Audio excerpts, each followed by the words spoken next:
అభివృద్ధి శాఖకు 22,942 కోట్లను కేటాయించాలని నేను ప్రతిపాదిస్తున్నాను. పర్యావరణం, అటవీ, విజ్ఞాన శాస్త్రం, సాంకేతిక శాఖ 2019-20 మధ్యకాలంలో పరిపాలనా వైఫల్యాల కారణంగా ఎర్రచందనం అక్రమ రవాణా, అక్రమ గనుల తవ్వకం, అటవీ భూముల ఆక్రమణ వంటి ఘటనలు చోటు చేసుకున్నాయి. ఆంధ్రప్రదేశ్ను హరితాంధ్రప్రదేశ్గా తీర్చిదిద్దడం మా లక్ష్యం. 2030 నాటికి 37% మరియు 47 నాటికి 50% పచ్చదనం సాధించే దిశగా అటవీ సంపదను స్థిరంగా నిర్వహించడం, ఎడారీకరణను ఎదుర్కోవడం వంటి చర్యలను అమలు చేస్తాం.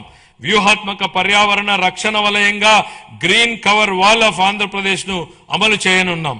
26-27 ఆర్థిక సంవత్సరానికి పర్యావరణం, అటవీ, విజ్ఞాన శాస్త్రం, సాంకేతిక శాఖకు 714 కోట్ల రూపాయలను కేటాయించాలని నేను ప్రతిపాదిస్తున్నాను.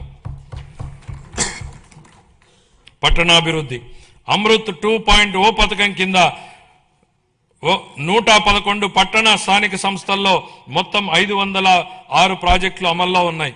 అదనంగా యుఐడిఎఫ్, ఏఐబి సహకారంతో చేపట్టినటువంటి ప్రాజెక్టులు కూడా పురోగతిలో ఉన్నాయి. ఈ ప్రాజెక్టులన్నింటికీ 2027 డిసెంబర్ నాటికి పూర్తి చేయాలనే లక్ష్యంతో ముందుకు సాగుతున్నాం.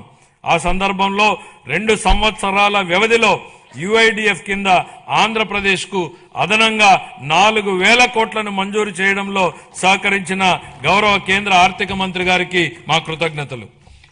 1982లోనే స్వర్గీయ ఎన్టీ రామారావు గారు ఆహార భద్రతా ప్రాధాన్యతను గుర్తించారు. అదే స్ఫూర్తితో మా ప్రభుత్వం 204 అన్నా క్యాంటీన్లను నిర్వహిస్తోంది. 2000 మార్చి నాటికి వాటి సంఖ్యను 275కు పెంచి అతి పేద ప్రజలకు కూడా తగిన ఆహారం అందుబాటులో ఉండేలా చేసి ఆకలిని నివారించడమే మా లక్ష్యం. విశాఖపట్నం మరియు విజయవాడ వంటి ప్రధాన నగరాల్లో ఆధునిక మెట్రో రైలు వ్యవస్థలో ప్రయాణించే కళ త్వరలో సాకారం కానుంది. ప్రధానమంత్రి ఆవాస్ యోజన, ఎన్టీఆర్ నగర్స్ కింద ఆర్థికంగా బలహీన వర్గాలకు చెందిన కుటుంబాలకు 25 లక్షల గృహ పట్టాలు, ఇళ్లను అందించి సొంత ఇంటి కలను నెరవేర్చడమే మా ప్రభుత్వ లక్ష్యం.